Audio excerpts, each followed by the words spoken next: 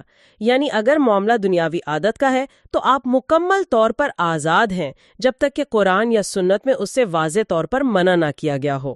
تو آپ اپنی ثقافت کے مطابق لباس پہنیں، کھانے کھائیں، زبان بولیں، اس میں کوئی حرج نہیں. کوئی حرج نہیں. اور تیسرا ٹول جو شاید سب سے زیادہ استعمال ہوگا وہ ہے معاشرے میں رائج رسومات کو پرکھنا. جی ہاں، یعنی ہر رسم کو اس فلٹر سے گزارنا کہ کہیں یہ عادت کے دائرے سے نکل کر عبادت کے دائرے میں تو داخل نہیں ہو گئی، کہیں لوگوں نے اسے ثواب یا گناہ کا معاملہ تو نہیں بنا لیا. صحیح. اور چوتھا ٹول؟ اور چوتھا اور آخری ٹول نیت کا ہے. انسان خود اپنے آپ سے سب سے زیادہ سچا ہوتا ہے. اسے اپنی نیت کو جانچنا چاہیے کہ وہ کوئی کام کیوں کر رہا ہے. کہیں وہ یہ کام معاشرتی دباؤ، دکھاوے یا صرف باپ دادا کی اندھی تقلید میں تو نہیں کر رہی؟ بالکل. یا وہ واقعی اسے دین کا حصہ اور ثواب کا کام سمجھ کر رہا ہے. نیت کا صاف ہونا بہت سے معاملات کو خود بخود واضح کر دیتا ہے. یہ واقعی ایک بہت متوازن اور عملی سوچ ہے. یہ دین کو مشکل بنانے کے بجائے آسان بناتی ہے. مواد میں صحیح بخاری کی وہ مشہور حدیث بھی نقل کی گئی ہے کہ بے شک دین آسان ہے. جی، اکثر لوگ اس کا مطلب غلط لیتے ہیں. وہ سمجھتے ہیں کہ اس کا مطلب ہے کہ جو مرضی کرو سب ٹھیک ہے. ہاں، جبکہ اس کا اصل مطلب یہ ہے کہ اللہ نے دین کو انسان کی فطرت کے مطابق بنایا ہے. اس میں غیر ضروری سختیاں اور خود ساختہ پابندیاں نہیں ہیں. اور بدعت دراصل کرتی کیا ہے؟ وہ انسانوں کی بنائی ہوئی پابندیاں دین میں شامل کر کے اسے مشکل بنا دیتی ہے. بالکل. اسلام نے ہمیں ایک وسیع دائرہ دیا ہے جس کے اندر ہم آزاد ہیں، اور کچھ حدود مقرر کی ہیں جنہیں پار نہیں کرنا. دین کی آسانی اسی وسیع دائرے میں ہے، حدود کو توڑنے میں نہیں. تو اس ساری گفتگو کا خلاصہ یہ نکلتا ہے کہ ہمارا مقصد نہ تو ہر ثقافتی چیز کو مسترد کرنا ہے اور نہ ہی ہر نئی چیز کو آنکھیں بند کر کے قبول کرنا ہے. جی، بلکہ ایک زیادہ باشعور اور سوچ سمجھ والا رویہ اپنانا ہے. کیا یہ ہے کہ بات کو سمجھا جائے، سوال کیا جائے، اور اگر کہیں کوئی غلطی نظر آئے تو حکمت اور محبت کے ساتھ اس کی اصلاح کی کوشش کی جائے. جیسا کہ سورۃ النحل میں اللہ نے خود فرمایا ہے، ادعو الی سبیل ربک بالحکمۃ والموعظۃ الحسنہ، یعنی اپنے رب کے راستے کی طرف حکمت اور اچھی نصیحت کے ساتھ بلاؤ. یہ دراصل اپنی دین اور اپنی ثقافت کے ساتھ ایک فکری اور علمی رشتہ قائم کرنے کی دعوت ہے. یہ اندھی تقلید کے بجائے باشعور پیروی کا راستہ ہے. اس اپروچ سے نہ صرف دین اپنی خالص شکل میں محفوظ رہتا ہے، بلکہ ہماری ثقافت بھی غیر ضروری تہمات اور بوجھ سے پاک ہو کر صحت مند طریقے سے پروان چڑھتی ہے. بالکل. اور اس گفتگو کے اختتام پر ہم سامعین کے لیے ایک سوچ چھوڑنا چاہتے ہیں. آج کی گفتگو سے یہ واضح ہوا کہ کس طرح ثقافت کو غلطی سے مذہب کا درجہ دے دیا جاتا ہے. جی، یہ بات ہم سب کے لیے ذاتی غور و فکر کا ایک موقع فراہم کرتی ہے.